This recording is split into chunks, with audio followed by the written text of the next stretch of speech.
Patrizia Peretti di Prima il Veneto. Buonasera, bentrovato. Buonasera Peretti. E la situazione di Mestre, Patrizia Peretti è piuttosto indicativa di un concentrato di problemi, di reati, di disagio, di tossicodipendenza. È veramente una città difficile da gestire, no? Sì, assolutamente. Io sentendo quello che dicevamo prima proprio su Mestre, città nella quale lavoro, mi è ritornato alla memoria, se mi consente direttore, sì, quello che è accaduto più di qualche anno fa. Cioè nel 2013, insieme ad alcuni cittadini e commercianti, abbiamo portato, io ero allora consigliere a Mestre, più di 500 persone al Laguna Palace, sì, per parlare di microcriminalità e degrado. Correva il 2013, quindi sono passati esattamente 10 anni, sì, ma l'argomento è rimasto lo stesso, i temi sono rimasti i medesimi. Allora,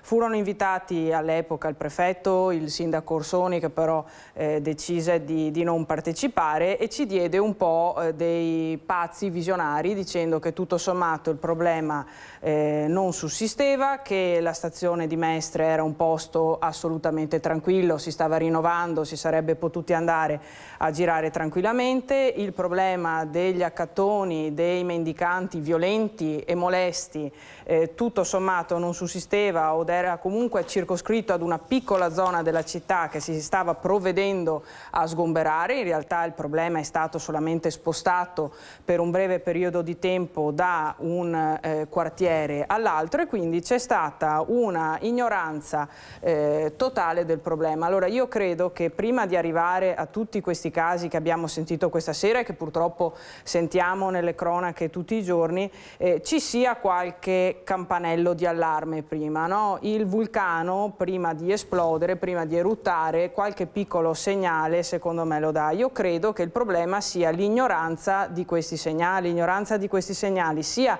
da parte della politica. Io ho citato l'esempio di Mestre, ma sicuramente ci sono i sindaci che si spendono nel nostro territorio e di questo dobbiamo ringraziarli, perché sono loro i primi a contatto con i problemi dei cittadini. Probabilmente a livelli poco più elevati di quelli dei nostri sindaci e dei nostri primi amministratori c'è una politica che non sa dare alcuna risposta neanche a questo genere di problemi. Non parliamo del 1950 che vedo scritto sempre in fascia, lì sotto è un continuo girare il coltello nella piaga ogni sera, direttore, quando vedo il conto in avanti. Quindi una politica che si è dimostrata anche su questo secondo me totalmente inadeguata, come probabilmente inadeguate si mostrano, mi dispiace dirlo, anche le famiglie dei veneti, degli italiani tutti, nel non cogliere i campanelli di allarme che arrivano da questi ragazzi, perché io non posso pensare che il ragazzino che va a calcio, va a catechismo, che si comporta sempre in maniera tutto sommato non turbolenta, in maniera educata, un giorno per l'altro dia di matto, tiri fuori il taglierino e accoltelli col pagno. Allora io credo che qualcosa prima deve essere successo, poteva essere visto, invece è stato ignorato. Quindi secondo me il problema è sempre quello delle aspettative. Io lo dico sempre: cosa ci aspettiamo da questi ragazzi e cosa non siamo in grado di vedere. Io credo che gli atteggiamenti anche in casa parlino. Poco tempo fa c'era sul giornale il caso di una ragazzina che si prostituiva in buona sostanza per acquistare vestiti, scarpe firmate, borse. Adesso francamente, se io a 17 anni avessi portato a casa e avessi messo a lavare nel cesto della biancheria dei vestiti firmati che non avrei potuto comprare con la paghetta, con i soldi del regalino di Natale, probabilmente, anzi dico sicuramente,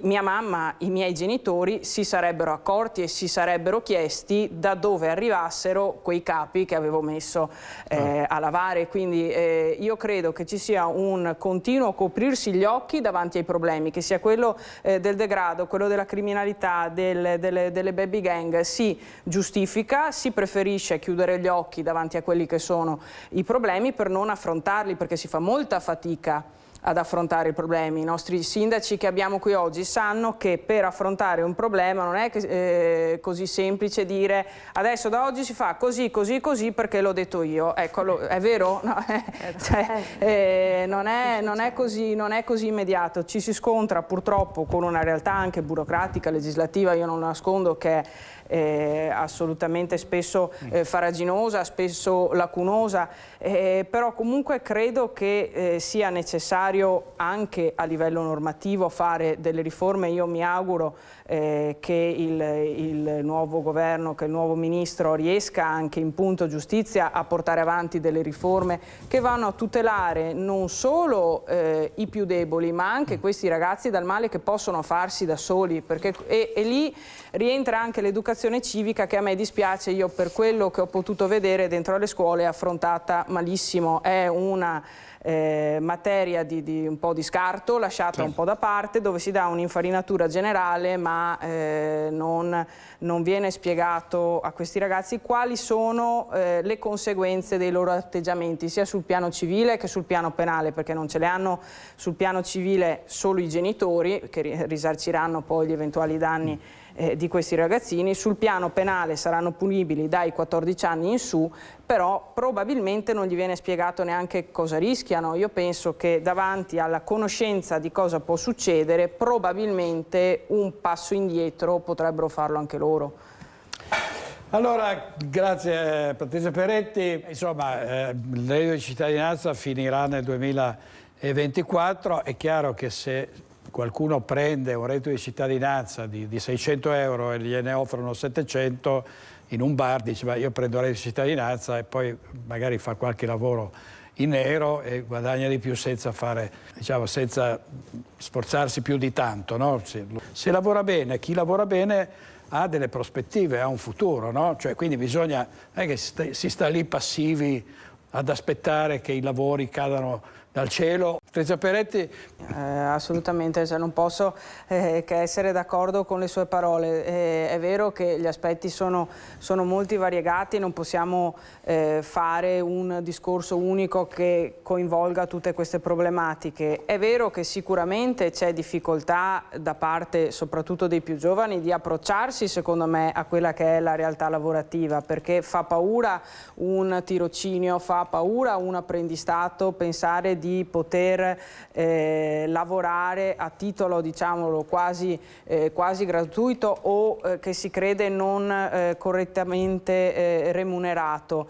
È vero però che secondo me qualche volta bisognerebbe tirarsi sulle maniche, come i veneti sanno fare bene, buttarsi e cercare di pensare che probabilmente se imparo a fare un nuovo mestiere con un apprendistato, con un tirocinio, ho la possibilità di crescere un domani in quella tipologia di lavoro, perché chiaramente se uno va dal calzolaio, il calzolaio le scarpe non ha imparato a farle in 2 giorni, ma probabilmente ha avuto un maestro che gli ha insegnato come si faceva. Quindi dal canto mio io personalmente non ho mai avuto problemi di dire mi tiro sulle mani che vado a lavorare, mentre facevo la pratica anche di andare a fare la cameriera la sera, non l'ho mai ritenuto una cosa umiliante, anzi l'ho ritenuta formativa, ho potuto vedere comunque quelle che erano realtà lavorative differenti e ne ho fatto comunque un bagaglio di utilità che non si sa mai può sempre servire. E dopodiché avremo probabilmente, ha nominato prima qualcuno qui in sala il 110, il super bonus a livello lavorativo, avremo probabilmente quando sarà finito tutto questo ambaradan, questo carrozzone, il problema di riassorbire tutti gli operai, le persone che sono state impiegate nell'attività edilizia, ma non solo, anche negli studi professionali comunque che si occupano della gestione di tutta questa pratica, riassolvirle nel mondo del lavoro, perché sono persone che saranno state impiegate per 2 o 3 anni a lavorare come i mussi, come si dice da noi, sotto a questi progetti qua, e che poi un domani, quando l'impresa non avrà più necessità, non saprà dove ricollocarli perché non avrà più 50 cantieri dove montare i pannelli solari, ci troveremo probabilmente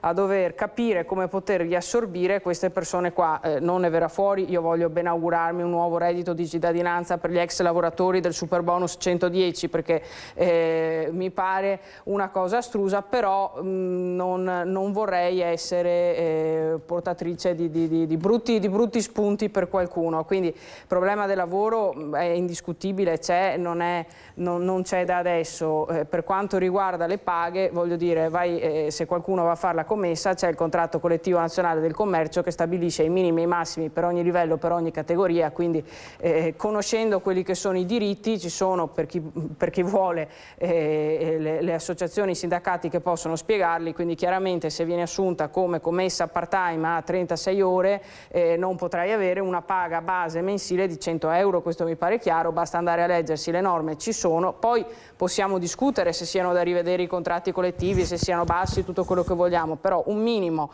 è garantito per legge. Se c'è qualcuno che poi preferisce andare a lavorare in nero per guadagnare di più, in realtà non capisce che sta guadagnando di meno, perché a titolo previdenziale per esempio non accantona nulla e comunque non costa sicuramente meno nemmeno al datore di lavoro. Quindi le problematiche io credo siano un po' sempre queste e mi auguro che non peggiorino nel futuro.